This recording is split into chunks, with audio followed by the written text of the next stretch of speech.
HighBridge, a division of Recorded Books, presents The Nations of NATO, Shaping the Alliance's Relevance and Cohesion. Edited by Thierry Tardy. Read by Paul Heitsch. Disclaimer. The views expressed in this book are the responsibility of the sole authors and do not necessarily reflect the opinions of the institutions for which they work. Introduction. Thierry Tardy. The North Atlantic Treaty Organization, NATO, is often portrayed as both the most successful alliance in history and an institution capable of constant adaptation to the needs of its member states. Since the end of the Cold War, NATO has had to confront a constantly changing security environment. In this period, critical junctures have occurred on at least 3 occasions. In the early 1990s, when NATO moved away from collective defense and embraced crisis management in the Western Balkans. Following 9/11, when it engaged in counterterrorism and deployed to Afghanistan.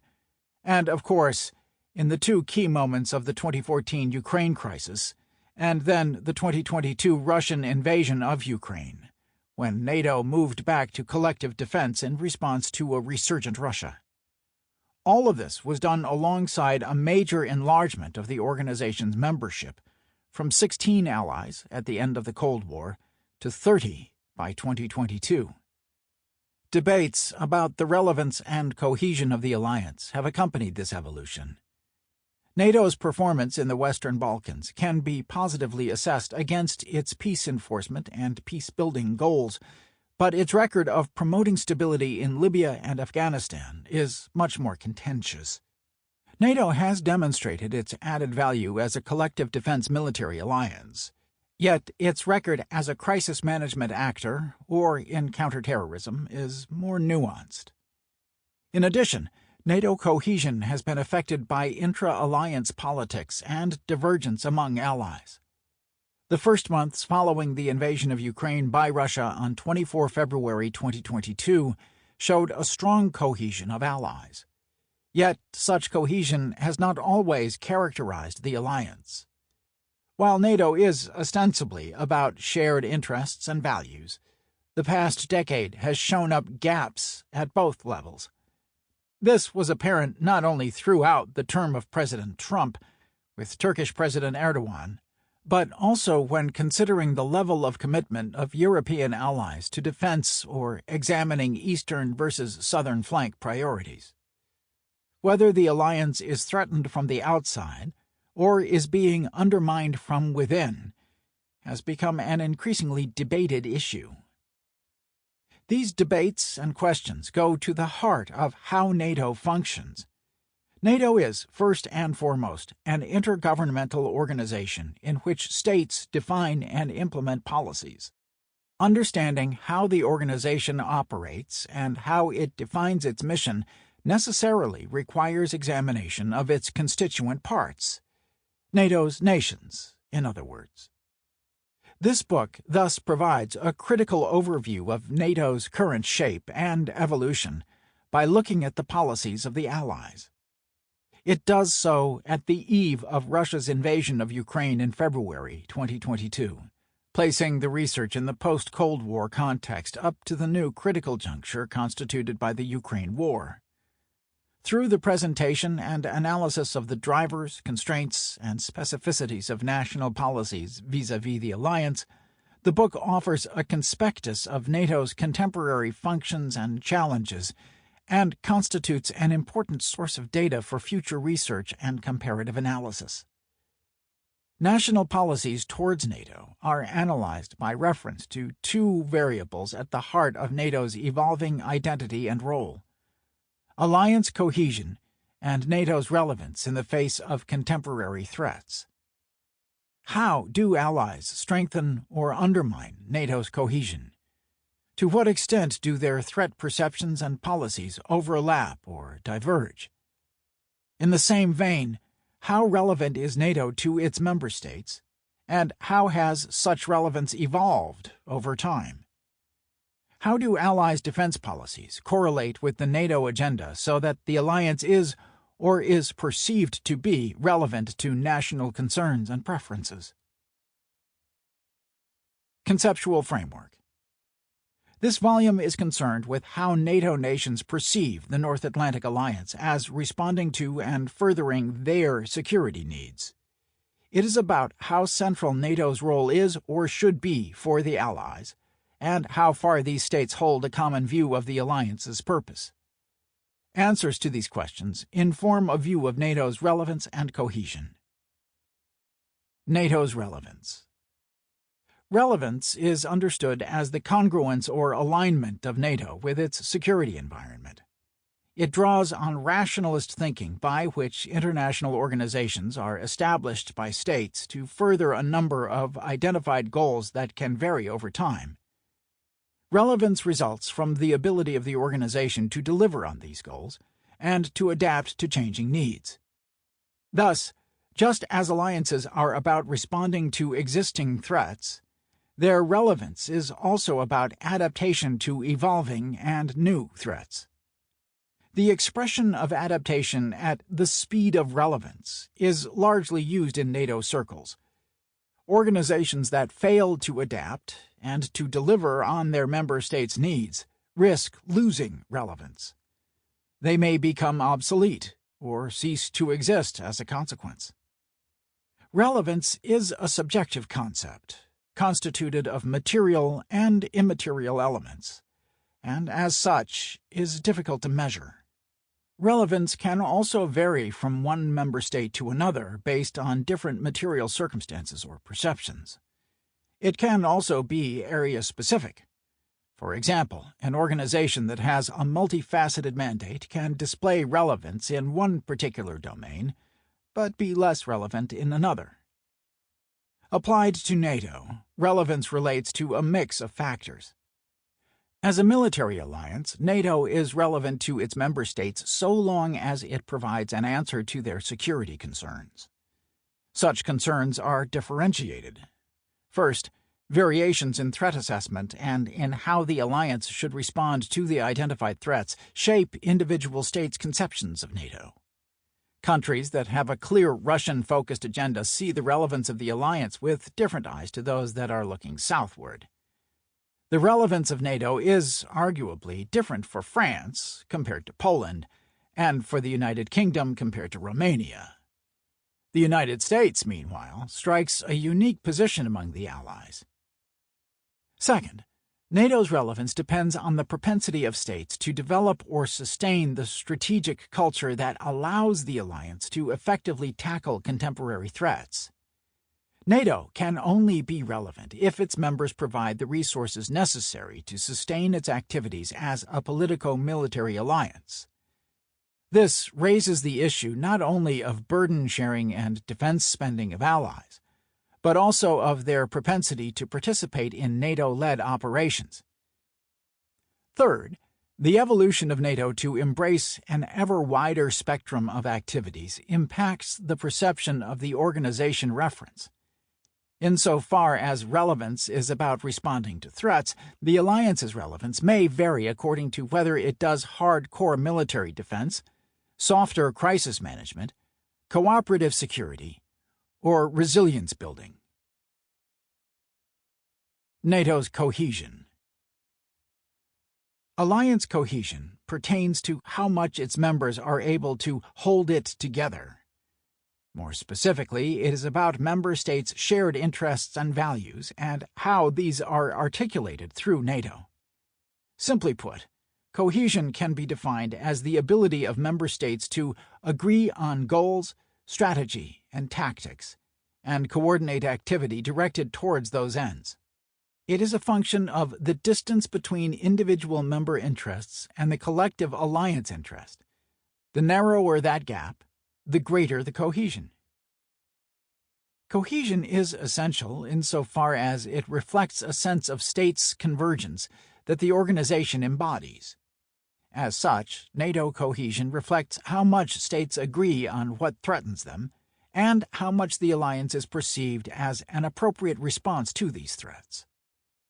Traditional alliance theory would suggest that the more dangerous, proximate, and immediate the external threat is, the more likely it is that alliance cohesion will follow. Conversely, where states diverge in their threat assessment and appreciation of NATO's utility, so cohesion is challenged. Whether shared values are as central to cohesion as shared interests is open to debate.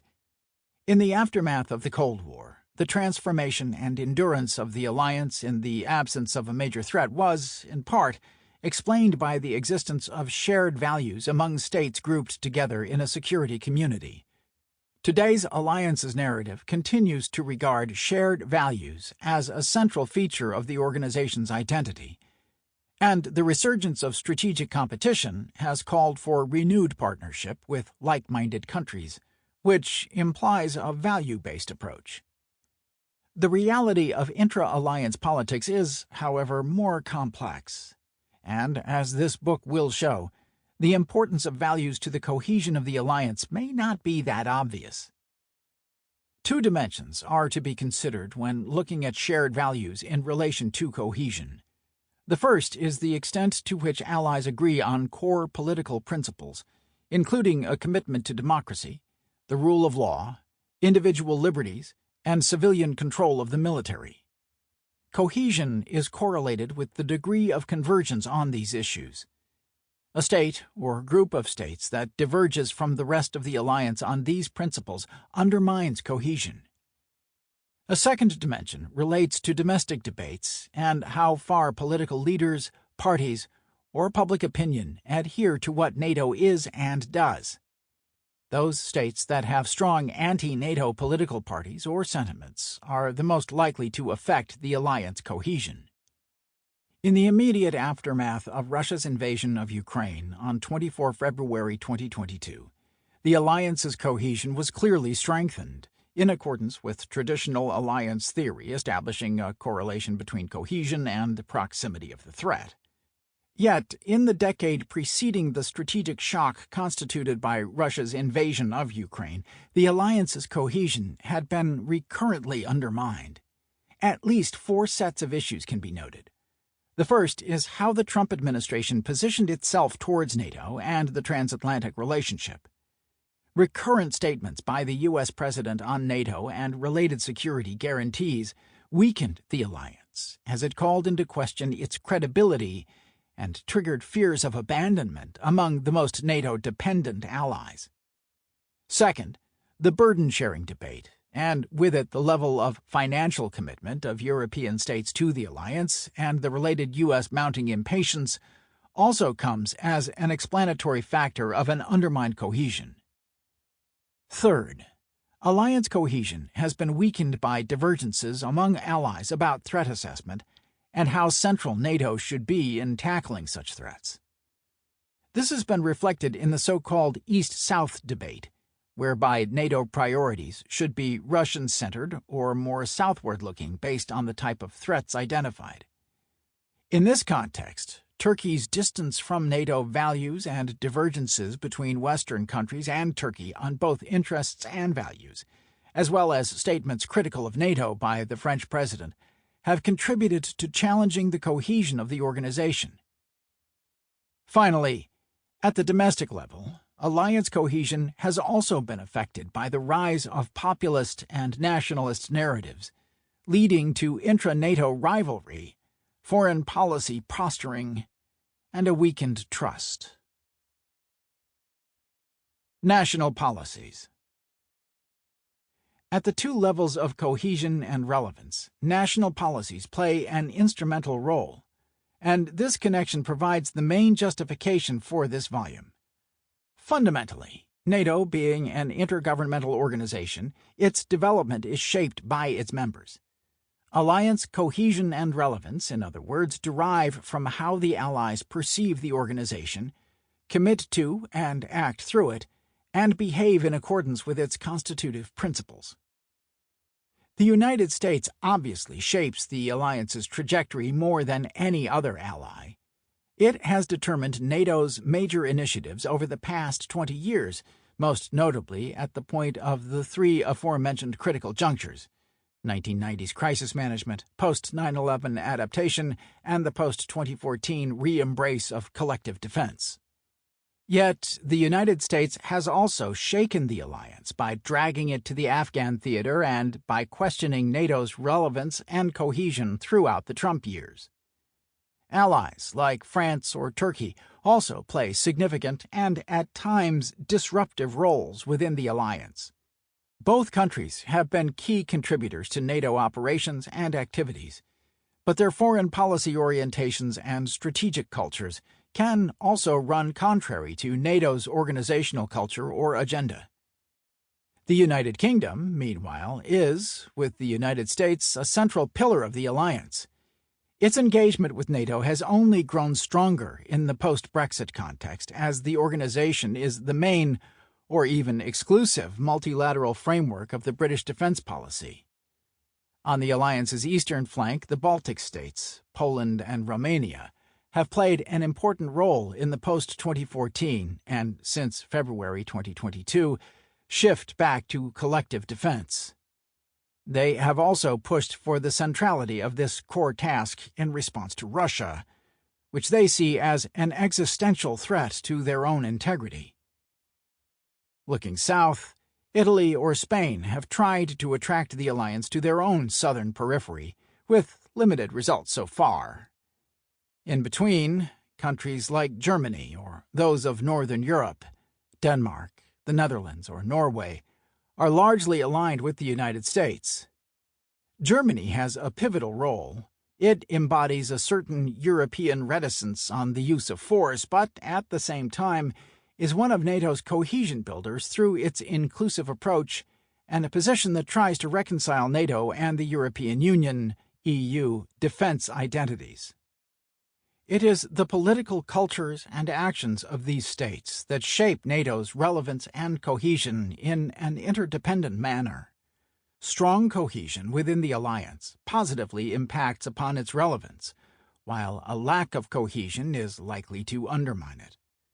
This was illustrated during the Trump administration, when challenges to the alliance's cohesion and the U.S. commitment to it led to debates about alternatives to NATO as a result of its hypothetical lessened relevance.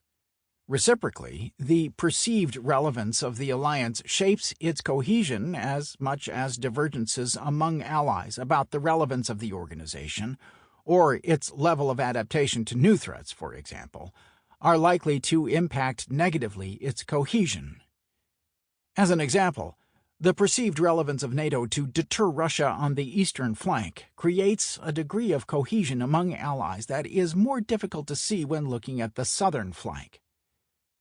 To sum up, relevance and cohesion capture how adapted the instrument is, or is perceived to be, as well as how much member states agree on the utility of the instrument, how to use it, and with what underlying principles. Methodology. Given that NATO is shaped by the preferences of its members, foreign policy as an analytical construct is to be taken seriously. Academic analysis traditionally distinguishes between foreign policy drivers linked to the international system and those drivers that are internal or domestic. This ties into the well-known level of analysis question and the issue of absolute versus relative gains, as well as to the school of thought that frames the discussion. For neo-realists, foreign policy is driven by the structure of the international system and the distribution of capabilities among states. The latter are rational actors that seek to maximize relative gains through their foreign and defense policies. Institutionalists share the rationalist approach of the realists, but also see foreign policies as context-dependent. International institutions, organizations, and regimes can thus act to regulate state behaviors and facilitate cooperation. Constructivists, meanwhile, tend to consider issues such as domestic politics, culture, or public opinion as explanatory factors of international politics. Foreign policy determinants may also be associated with self-interest or with values. Foreign policies are overwhelmingly considered as interest-driven, but those interests are modified by a state's social setting, how it interacts with other states in various environments, including an international organization like NATO. Defining what the notion of interest covers can be difficult and is certainly subjective. It happens, though, that interests are shaped by value-based considerations. Interestingly, while NATO, as a military alliance, comes probably as close as possible to what can be defined as an interest-based enterprise, the aggregation of power to balance and/or defeat a common enemy, it is also often portrayed as a value-based organization. Evidence that values play a role can be found in NATO's various post-Cold War enlargements, in operations that contained a humanitarianism justification and references to the responsibility to protect norm, and more recently in the emergence of a new confrontation with peer competitors, namely Russia and China, that are characterized inter alia but not insignificantly by the fact that they do not share the values of the Atlantic Alliance. In this context, it is understood that international organizations, I.O., are mainly, although not exclusively, the result of what their member states, and among those the most powerful, want them to be. States determine I.O. policies, and NATO is one of the best examples of this interaction. That said, we accept that this relationship can operate in reverse. That is, I.O.s can, to an extent, constrain activity and shape expectations and the policies of their own members. States take engagements or are socialized within I.O.s, which in turn influences their own interests, preferences, and actions. This relationship is much more direct when the state in question is dependent on the organization, for its own defense in NATO's case. Among the Allies, defense dependency is a matter of degree.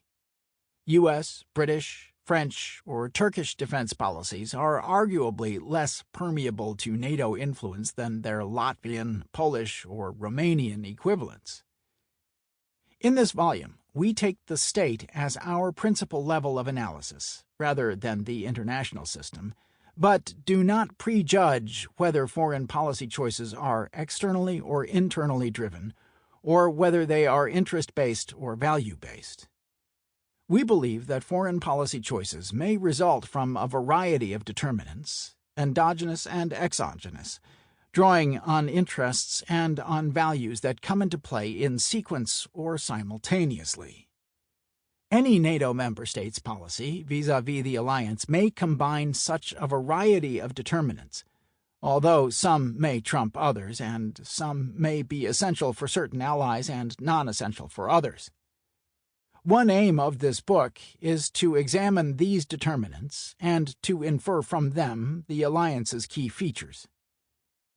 An abundant literature has been produced since the end of the Cold War on European security, transatlantic relations, and the role of NATO in security governance. Most of this literature adopts a state-centered approach, whether from an academic perspective, in reference to a neo-realist state-centric approach, or more from a policy angle, U.S. leadership in the alliance, France's return to the integrated military structure, the impact of Brexit on NATO, etc. Some publications also dedicate sections or chapters to national policies, or look at a particular defense security issue from a national perspective. This volume draws on this literature in the sense that it focuses on national policies.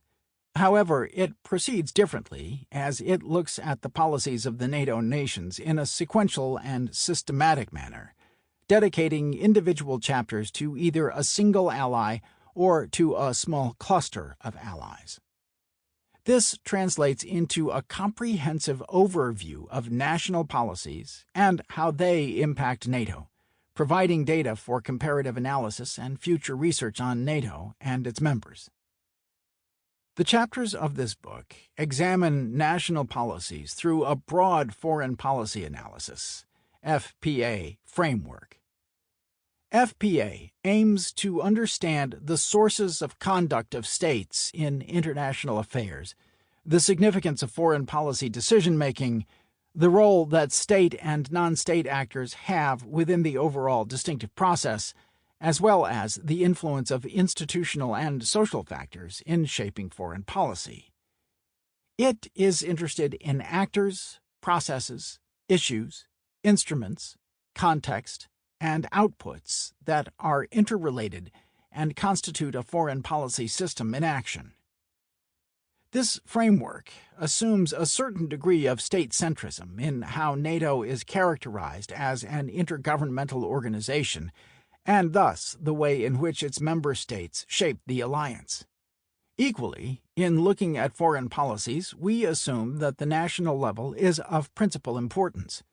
However, we also accept that NATO and its members interact in a mutually constitutive policy milieu, where the goals of each entity are reinforcing each other. Foreign policy is multifactorial and multi-level in nature, and we appreciate the necessity to grasp the various sources of influence in foreign policy making, as well as being comfortable with the idea that states cannot a priori be understood simply as rational unitary actors. This broad analytical framework allows us to accommodate various international relations, IR schools of thought, that the chapter's authors may represent, and to explore how NATO is shaped by a mix of foreign policy decision-making, national motivations and preferences, material as well as ideational factors. Through such a framework, the country chapters look at a series of variables that characterize national policies, while at the same time considering where NATO lies in those policies. Ultimately, we are concerned with how these variables account for NATO's cohesion and relevance. Strategic culture. What is the nation under review's conception of the virtues and limitations of the use of force in foreign policy? How does its strategic culture shape or fit NATO's agenda? And how does strategic culture reinforce or undermine NATO's cohesion and relevance? Threat perceptions and institutional preferences. What are the main security threats to the nation under review, according to national threat assessment documents and secondary sources? How does NATO help in tackling those threats? How central is NATO, as opposed to other institutions or national initiatives, in the response to these threats? And, related, is the country under review looking to alternatives, such as the EU? The perceived merits of NATO. How is NATO regarded? As a means of force aggregation? A forum for political dialogue? As a military alliance or security institution? How far does NATO meet these perceptions? How does the nation under review weigh up NATO's core defense role alongside broader security activities? Cyber, terrorism, response to pandemics, etc. U.S. and NATO dependency. What is the nation under review's degree of dependence on the U.S. and alignment with U.S. policy priorities? How far does such alignment determine NATO membership? How much is defense policy related to, similar to, or shaped by NATO policy? Interests versus values. To what extent are national policies towards NATO interest-based or value-based? How important is the liberal normative dimension of NATO policy, as opposed to a more interest-based approach, for the country under review? How do these considerations shape NATO's cohesion and relevance? Domestic issues. How supportive to NATO are domestic political parties? What are the trends in public opinion vis-à-vis NATO? Is there a danger that anti-NATO sentiments might lead to an exit from the alliance? What ministry or administration is in charge of policymaking on NATO-related affairs? How much is the legislature involved in NATO policy? Level of commitment. What is the national contribution to NATO operations, missions, and activities?